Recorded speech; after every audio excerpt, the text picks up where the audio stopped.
Patient HM, one of the most studied individuals in neuroscience, had his hippocampus removed to treat epilepsy in 1953 and could never again form new long-term memories.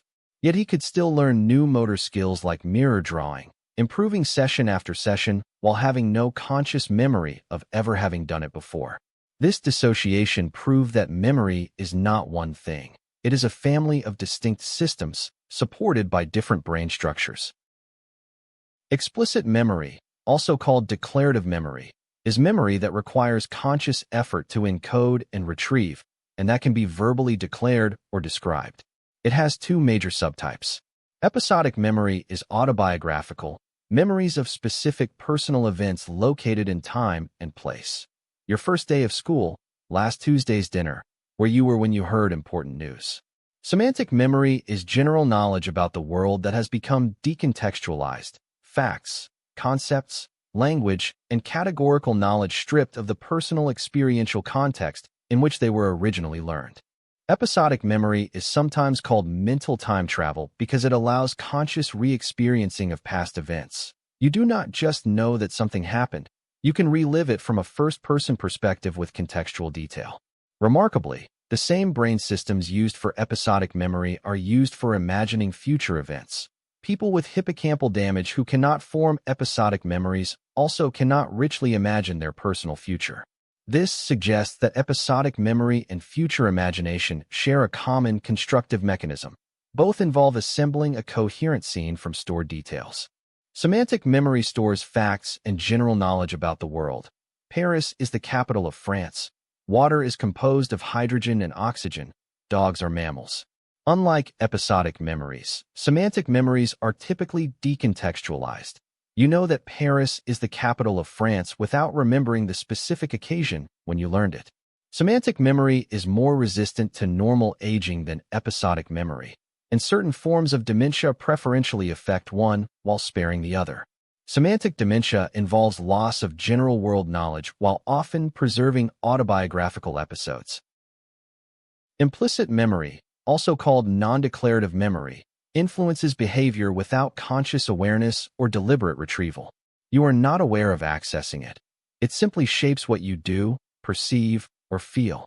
HM's ability to improve at mirror drawing while having no conscious memory of the task is the paradigmatic demonstration. Implicit memory includes several distinct systems: procedural memory for skills and habits, priming effects, and classically conditioned responses. These are supported by different brain structures than explicit memory, particularly the basal ganglia, cerebellum, and amygdala. Procedural memory stores knowledge of how to perform skills and habits: riding a bicycle, typing, swimming, driving a car with a manual transmission.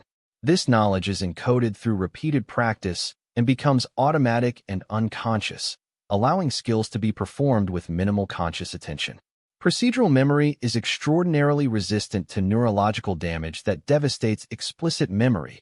Alzheimer's patients who cannot recall the names of family members may still be able to play piano pieces they learned decades ago.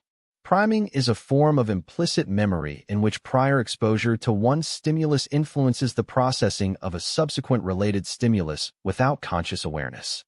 If you read the word nurse, you will subsequently recognize the word doctor faster than unrelated words, because the semantic network has been activated by the prime. Repetition priming is the improved processing of a previously encountered stimulus. Priming is preserved in amnesic patients who show no conscious recognition of the priming stimuli, demonstrating that it relies on implicit rather than explicit memory systems. Flashbulb memories are unusually vivid, detailed, and confident memories of learning about a surprising and emotionally significant event, where you were and what you were doing when you heard about the September 11th attacks, the death of a beloved public figure, or a major personal life event. Despite their subjective vividness and the confidence with which they are held, research has consistently shown that flashbulb memories are no more accurate than other memories. They fade and change over time, and people are confidently wrong about details. Emotional significance enhances confidence and vividness without ensuring accuracy. Prospective memory is memory for future intentions, remembering to take medication at noon, to pick up a package, to call someone back. Unlike retrospective memory, which involves retrieving past events. Prospective memory involves monitoring for the right future moment to execute an intention.